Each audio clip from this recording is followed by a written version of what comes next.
Samarkand, salah satu kota tertua dan paling bersejarah di Asia Tengah, memainkan peran penting dalam sejarah Persia dan dunia Islam.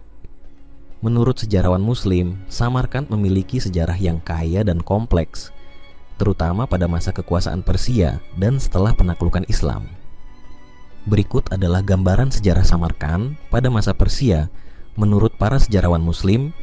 Menurut sejarawan seperti Al-Tabari dan Ibn Khordadbeh, Samarkand, disebut Marakanda dalam sumber Yunani, adalah bagian dari Kekaisaran Achaemenid di bawah Cyrus Agung dan Darius Pertama. Kota ini menjadi pusat perdagangan dan budaya di wilayah Sogdia, Suk dalam sumber Arab Persia. Al-Biruni menyebutkan bahwa Samarkand adalah salah satu kota penting di Khurasan Raya yang meliputi wilayah Persia Timur. Pada masa Sasania, Samarkand tetap menjadi kota penting di wilayah Transoksiana, Mawara an-Nahr dalam sumber Arab. Al-Ta'libi dan Al-Dinawari mencatat bahwa pengaruh budaya dan administrasi Persia Sasania kuat di Sogdia, meskipun Samarkand sering berada di bawah pengaruh suku-suku nomaden seperti Heftalids, Hun Putih. Kota ini menjadi pusat Zoroastrianisme sebelum kedatangan Islam, sebagaimana dicatat oleh Al-Maqdisi.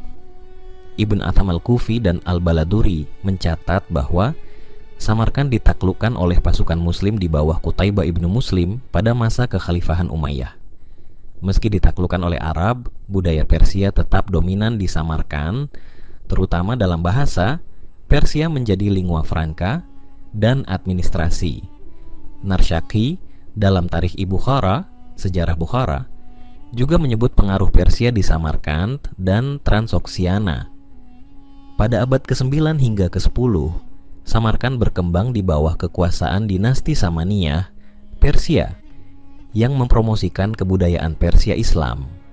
Ibn Hawqal dan Al-Istakri, geografer Muslim, menggambarkan Samarkand sebagai kota makmur dengan benteng kuat, pasar ramai, dan masjid megah. Al-Biruni, ahli sejarah dan ilmuwan Persia, lahir di wilayah ini dan menyebut Samarkand sebagai pusat ilmu pengetahuan. Meskipun dikuasai oleh Turki Seljuk, budaya Persia tetap hidup di Samarkand, terutama dalam sastra dan arsitektur. Nizami Aruji dalam Cahar Makala menyebut Samarkand sebagai salah satu pusat kebudayaan Persia. Menurut sejarawan Muslim, Samarkand pada masa Persia adalah kota kosmopolitan yang menjadi jembatan antara budaya Persia, Sogdia, dan Islam. Pengaruh Persia tetap kuat bahkan setelah penaklukan Islam, terutama dalam bahasa, administrasi, dan seni. Karya-karya sejarawan seperti Al-Tabari, Al-Biruni, dan Narshaki menjadi sumber penting untuk memahami sejarah Samarkand di era Persia Islam. Samarkand, salah satu kota tertua di Asia Tengah, memiliki sejarah yang kaya dan panjang, termasuk pada masa Alexander Agung, Iskandar Zulkarnain dalam tradisi Muslim. Menurut sejarawan Muslim seperti Al-Tabari, Ibn Athir, dan Al-Mas'udi, Samarkand, disebut juga Marakanda dalam sumber Yunani, memainkan peran penting dalam penaklukan Alexander. Alexander Agung menaklukkan Samarkand sekitar 329 sebelum Masehi setelah mengalahkan Kekaisaran Persia, Achaemenid, di bawah Darius Darspal. Menurut Al-Tabari, Alexander Iskandar memasuki Sogdiana, wilayah Samarkand, dan menghadapi perlawanan sengit dari penduduk lokal, terutama dipimpin oleh Spitamenes, seorang bangsawan Sogdiana yang bersekutu dengan suku-suku nomaden Scythia. Ibn Athir dalam Al-Kamil fi Al-Tarikh menyebutkan bahwa Alexander membangun benteng di Samarkand sebagai basis militernya. Salah satu peristiwa penting yang dicatat oleh sejarawan Muslim adalah pernikahan Alexander dengan Ruksana, putri seorang bangsawan Sogdiana. Al-Mas'udi dalam Muruj Al-Dahab menyebut bahwa pernikahan ini adalah upaya Alexander untuk memadukan budaya Yunani dan Persia Sogdiana. Setelah penaklukan Alexander, Samarkand menjadi bagian dari kerajaan Helenistik Baktria. Sejarawan Muslim seperti Al-Biruni mencatat bahwa pengaruh Yunani masih terlihat dalam seni dan arsitektur Samarkand hingga masa Islam. Dalam tradisi Islam, Alexander Iskandar sering digambarkan sebagai penakluk sekaligus penyebar kebijaksanaan. Nizami Ganjavi dalam Iskandarnama menyebutkan kunjungan Iskandar ke Samarkand dan dialognya dengan para filsuf setempat. Menurut sejarawan Muslim, Samarkand pada masa Alexander Agung adalah kota strategis yang menjadi pusat perlawanan Sogdiana, tempat pernikahan politik Alexander dengan Roxana, dan salah satu titik awal penyebaran budaya Helenistik di Asia Tengah. Catatan mereka juga mencampur fakta sejarah dengan legenda, menjadikan Alexander tokoh yang lebih besar dari kehidupan nyata. Samarkand, salah satu kota tertua di Asia Tengah, memiliki sejarah yang kaya dan kompleks. Pada masa Kekaisaran Seleukia, Samarkand dikenal sebagai Marakanda dalam sumber-sumber Yunani kuno, merupakan bagian dari wilayah Sogdiana dan memainkan peran penting sebagai pusat perdagangan dan budaya di jalur sutra. Setelah Alexander Agung menaklukkan Sogdiana, Samarkand menjadi bagian dari wilayah kekuasaannya. Setelah kematian Alexander, wilayah ini jatuh ke tangan Kekaisaran Seleukia di bawah Seleukos pertama Nikator. Menurut sejarawan Muslim seperti Al-Tabari dan Ibn al-Athir, Samarkand tetap menjadi kota penting di bawah pemerintahan Helenistik, meskipun pengaruh langsung Seleukia di daerah ini melemah setelah abad ketiga. Sebelum Masehi, karena tekanan dari suku-suku nomaden dan kebangkitan kerajaan Yunani Baktria. Sejarawan Muslim seperti Al-Biruni dalam Al-Athar Al-Baqiyah menyebutkan bahwa setelah Alexander, wilayah Transoksiana, termasuk Samarkand, diperintah oleh dinasti-dinasti keturunan Yunani, termasuk Seleukia dan kemudian Baktria. Ibnu Khordadbeh dalam kitab Al-Masalik wal Mamalik juga menyinggung hubungan antara Samarkand dengan dunia Helenistik, meskipun fokus utamanya adalah periode Islam. Catatan-catatan ini menunjukkan bahwa Samarkand telah lama menjadi pusat pertemuan budaya Persia, Yunani, dan lokal Sogdiana. Pada pertengahan abad ketiga sebelum Masehi, Kekaisaran Seleukia kehilangan kendali atas Sogdiana karena munculnya kerajaan Yunani Baktria. Samarkand kemudian berkembang di bawah pengaruh Baktria dan kemudian Kekaisaran Kushan, sebelum akhirnya ditaklukkan oleh Sasania dan kemudian bangsa Turkic. Menurut sejarawan Muslim, Samarkand pada masa Seleukia adalah kota penting yang mewarisi pengaruh Helenistik dari Alexander Agung, meskipun kontrol Seleukia di wilayah ini tidak bertahan lama. Kota ini tetap menjadi pusat perdagangan dan budaya yang kemudian berkembang lebih pesat di bawah pemerintahan Islam pada abad ke-8 Masehi. Samarkand, salah satu kota tertua di Asia Tengah, memiliki sejarah yang kaya dan kompleks. Pada masa kerajaan Kushan, sekitar abad ke-1 hingga abad ke-3 Masehi, Samarkand, dikenal sebagai Marakanda dalam sumber-sumber kuno, merupakan pusat perdagangan dan kebudayaan yang penting di jalur sutra. Namun, catatan sejarah Muslim tentang periode Kushan relatif terbatas karena para sejarawan Muslim seperti Al-Tabari, Al-Biruni, dan Ibnu Khordadbeh lebih banyak membahas periode Islam atau interaksi dengan Kekaisaran Sasania dan Bizantium. Lagaya Kamam, Samarkand di masa kerajaan Kushan. Menurut sejarawan Muslim 1, Al-Biruni, dalam karyanya Al-Athar Al-Baqiyah an Al-Qurun Al-Khaliyah, kronologi bangsa-bangsa kuno, Al-Biruni menyebutkan kerajaan Kushan tetapi lebih fokus pada penguasa seperti Kanishka dan hubungannya dengan agama Buddha. Samarkand tidak secara eksplisit disebut sebagai bagian dari Kushan, tetapi Al-Biruni mencatat bahwa wilayah Transoksiana, termasuk Sogdiana, tempat Samarkand berada di bawah pengaruh berbagai kerajaan, termasuk Kushan. 2. Ibnu Khordadbeh dalam kitab Al-Masalik wa Al-Mamalik, buku jalan dan kerajaan, ia menyebut Samarkand sebagai kota penting di jalur sutra, tetapi tidak merinci sejarahnya pada masa Kushan. 3.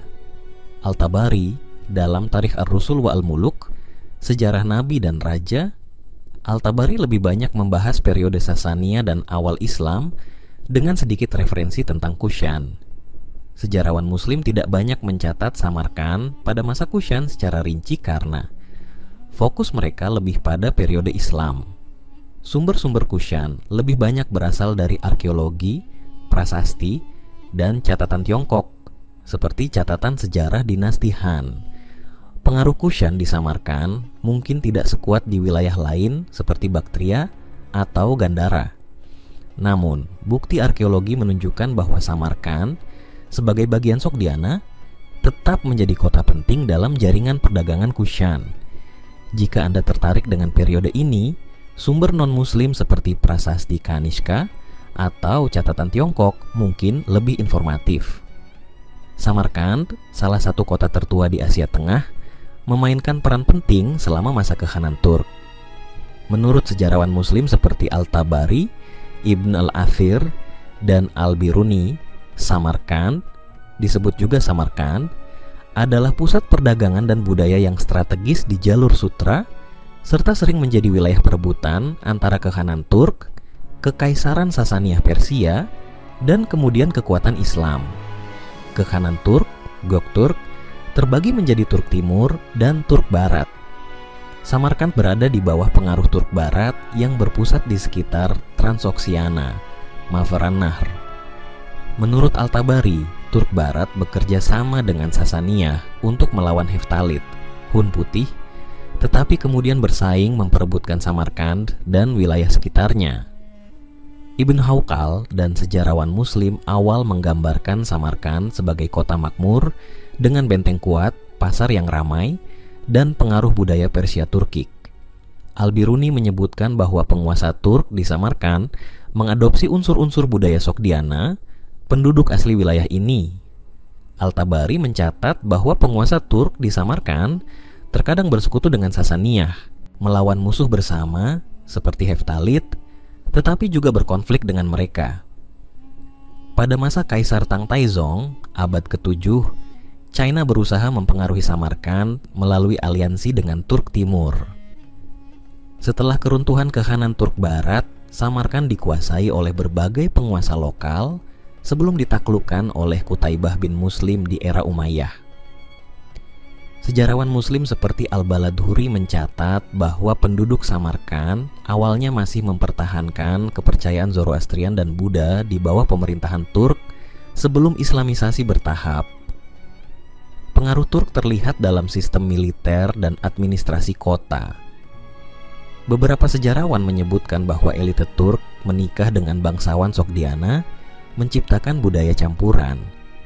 Samarkand tetap menjadi kota penting dalam sejarah Asia Tengah, baik di era Turk, Persia, maupun Islam. Samarkand, salah satu kota tertua dan terpenting di Asia Tengah, memiliki sejarah yang kaya pada masa kekhalifahan Umayyah. Menurut sejarawan muslim seperti Al-Tabari, Ibn Atam Al-Kufi, dan Baladhuri, penaklukan Samarkand oleh pasukan muslim terjadi pada masa pemerintahan Khalifah Umayyah Muawiyah Ibn Abi Sufyan, tepatnya di bawah kepemimpinan Ubaidullah ibn Ziyad, gubernur Khurasan, sekitar tahun 676 Masehi atau 682 Masehi. Terdapat perbedaan pendapat dalam sumber-sumber sejarah. Pasukan muslim pertama kali menyerang Samarkand di bawah komando Said ibn Uthman, putra Khalifah Utsman ibn Affan, pada tahun 676 Masehi, tetapi tidak sepenuhnya menguasai kota. Ubaidullah ibn Ziyad kemudian memimpin ekspedisi lebih besar dan berhasil menaklukkan Samarkand, menjadikannya bagian dari wilayah Khurasan di bawah kekuasaan Umayyah. Penaklukan definitif Samarkand terjadi di bawah Qutaibah ibnu Muslim al-Bahili, gubernur Khurasan, 705 hingga 705 Masehi. Pada masa Khalifah Al-Walid pertama, Qutaibah berhasil mengkonsolidasikan kekuasaan muslim di Transoksiana, Mawara an-Nahr, dan menjadikan Samarkand sebagai pusat strategis untuk ekspansi lebih lanjut ke Asia Tengah. Samarkand menjadi pusat pertukaran budaya, perdagangan, dan penyebaran Islam di wilayah tersebut. Masjid-masjid mulai dibangun dan penduduk setempat mulai memeluk Islam, meskipun masih ada komunitas Zoroastrian, Buddha, dan Kristen Nestorian. Setelah kematian Qutaibah ibnu Muslim, terjadi pemberontakan lokal melawan kekuasaan Umayyah. Samarkand sempat lepas sementara dari kekuasaan Muslim sebelum direbut kembali oleh Nasr ibn Sayyar, gubernur Umayyah terakhir di Khurasan pada 739 Masehi. Al-Tabari dalam Tarikh Al-Rusul wa Al-Muluk mencatat ekspedisi Qutaibah ibnu Muslim dan perannya dalam penaklukan Samarkand. Baladuri dalam Futuh Al-Buldan menyebutkan penaklukan awal oleh Ubaidullah ibnu Ziyad. Ibn Atham Al-Kufi dalam Al-Futuh memberikan narasi lebih rinci tentang pertempuran dan strategi Muslim di Samarkand. Samarkand tetap menjadi kota penting di bawah dinasti Abbasiyah setelah kejatuhan Umayyah dan berkembang sebagai pusat ilmu pengetahuan dan perdagangan di jalur sutra. Samarkand, salah satu kota tertua dan terpenting di Asia Tengah, memainkan peran signifikan selama masa kekhalifahan Abbasiyah. Menurut sejarawan Muslim seperti Al-Tabari, Ibn Hawqal, dan Al-Maqdisi, Samarkand merupakan pusat perdagangan, ilmu pengetahuan, dan kebudayaan yang makmur di bawah pemerintahan Abbasiyah. Berikut adalah gambaran sejarah Samarkand pada masa dinasti Abbasiyah. Berdasarkan catatan sejarawan Muslim, Samarkand ditaklukkan oleh pasukan Muslim di bawah pimpinan Qutaibah bin Muslim Al-Bahili pada tahun 712 Masehi, pada masa kekhalifahan Umayyah. Setelah revolusi Abbasiyah, Samarkand tetap menjadi bagian penting dari wilayah Khurasan yang menjadi pusat kekuatan Abbasiyah di timur. Menurut Al-Tabari dalam Tarikh Al-Rusul wa Al-Muluk, Samarkand menjadi salah satu kota strategis dalam perdagangan jalur sutra dan basis militer melawan pemberontakan lokal dan serangan dari suku Turki.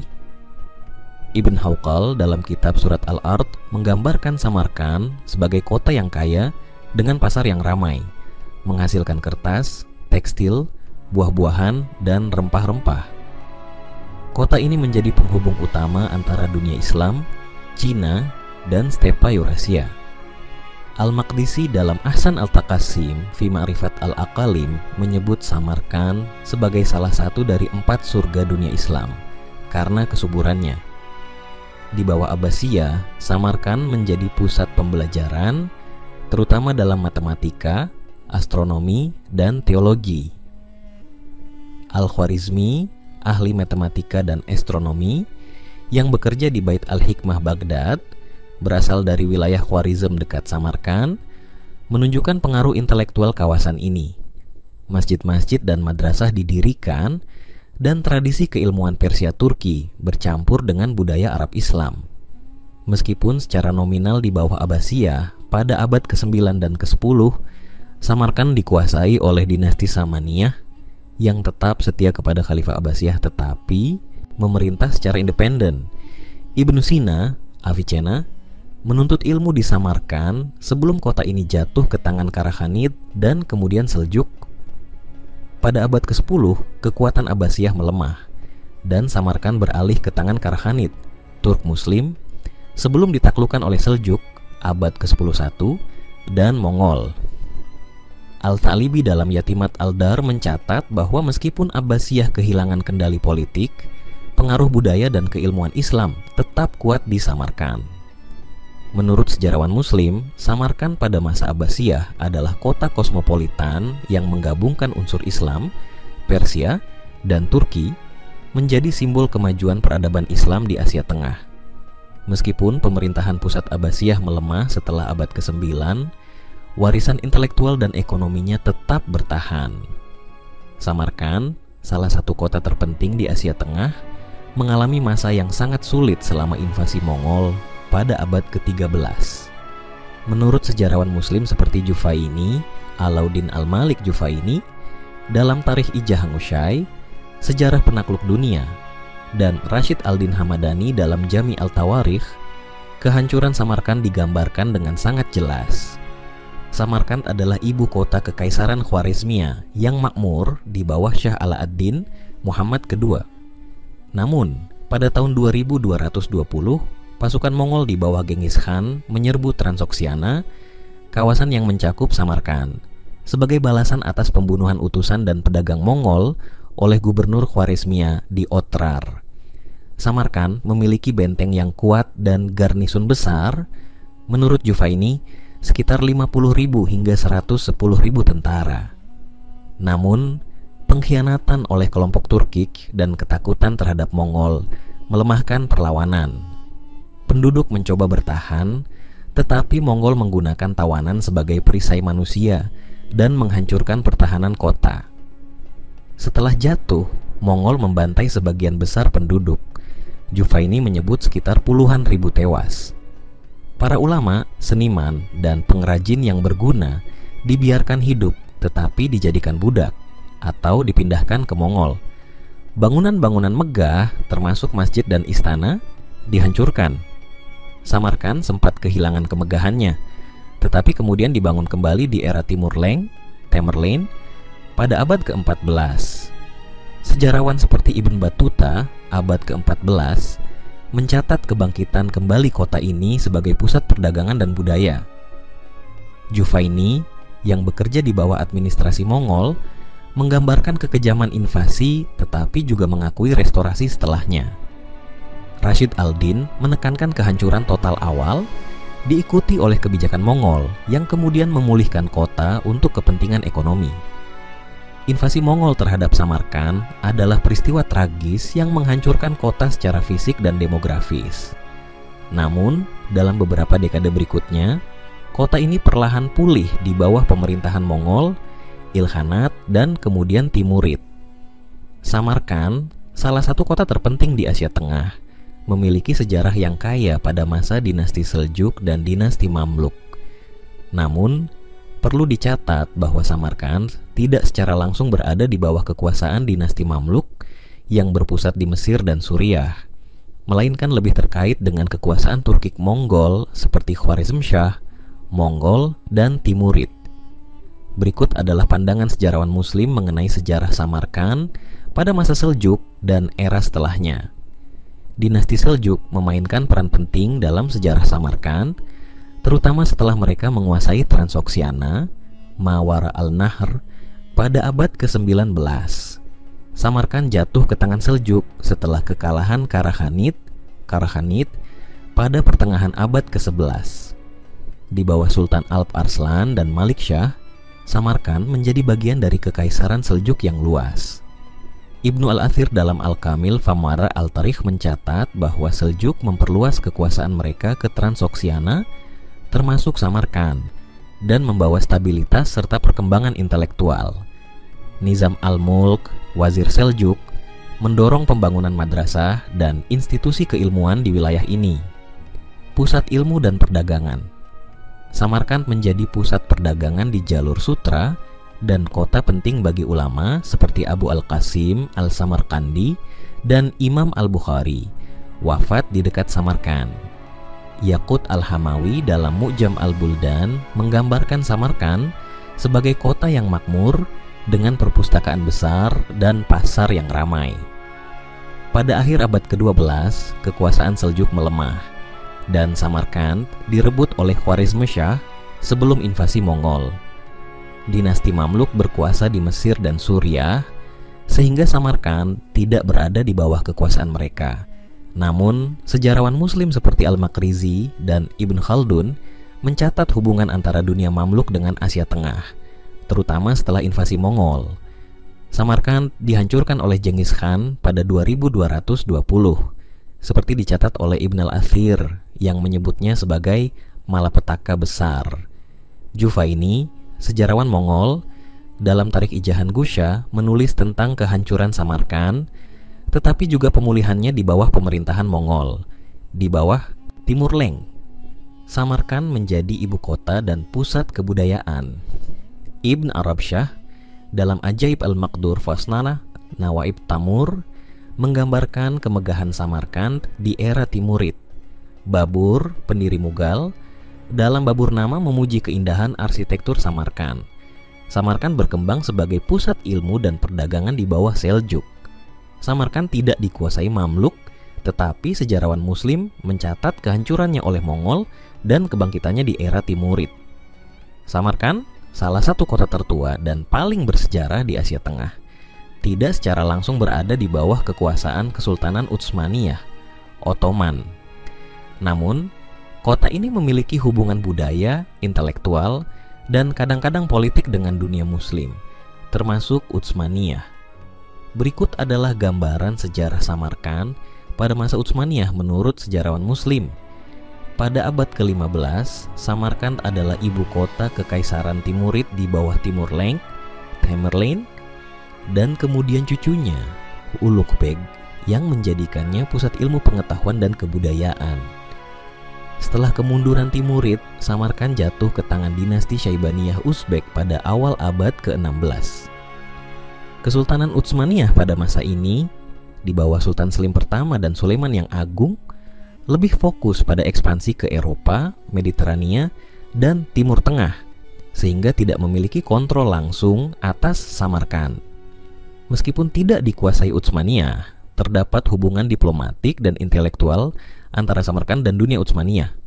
Ulama dan ilmuwan dari Samarkand terkadang mengunjungi wilayah Utsmaniyah, membawa pengetahuan di bidang astronomi, matematika, dan teologi.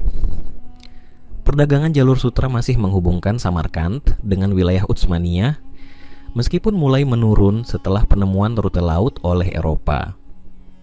Ibn Arab Shah, sejarawan abad ke-15, dalam Ajaib Al-Maqdur fi Nawaib Timur menggambarkan Samarkand sebagai kota megah yang dihancurkan dan dibangun kembali oleh Timur Lenk. Baburnama, Zahiruddin Babur, pendiri Mughal, menceritakan Samarkand dalam memoarnya, menyebutkan keindahan kota dan perjuangannya merebutnya dari Uzbek sebelum akhirnya pindah ke India.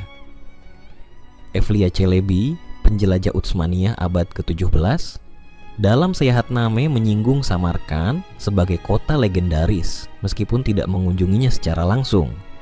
Utsmaniyah melihat Samarkand sebagai bagian dari warisan peradaban Islam yang agung, meskipun secara politik tidak berada di bawah kekuasaan mereka. Pada masa Perang Ottoman Safawiyah, Samarkand dan Transoksiana, Asia Tengah, menjadi wilayah yang diperebutkan antara Uzbek dan Persia, sementara Utsmaniyah lebih fokus melawan Safawiyah di barat.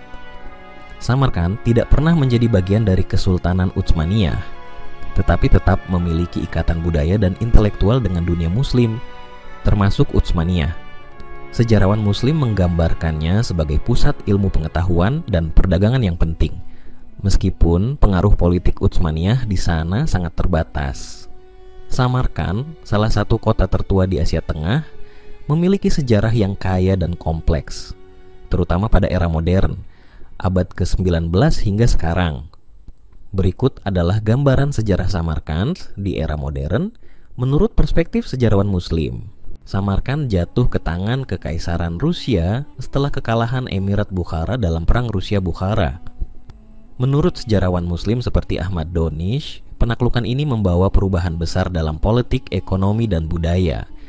Rusia membangun rel kereta api Transkaspia yang menghubungkan Samarkand dengan pusat-pusat perdagangan Rusia. Sejarawan seperti Abdurrauf Fitrat mencatat bahwa modernisasi ini membawa kemajuan, tetapi juga eksploitasi sumber daya lokal. Banyak ulama seperti Mufti Ziauddin Babakhanov mengkritik kebijakan Rusia yang membatasi pendidikan Islam, namun juga memanfaatkan modernisasi untuk pembaruan pemikiran Islam, jadidisme. Samarkand menjadi bagian dari Republik Sosialis Soviet Uzbekistan. Sejarawan Muslim seperti Abdul Hamid Sulaiman Cholpan menggambarkan periode ini sebagai masa penindasan terhadap identitas Islam. Banyak madrasah dan masjid dihancurkan atau dialihfungsikan, termasuk Madrasah Ulugh Beg dan Shah Izinda. Namun, sejarawan seperti Akmal Ikramov mencatat bahwa beberapa cendekiawan Muslim berusaha melestarikan tradisi secara diam-diam.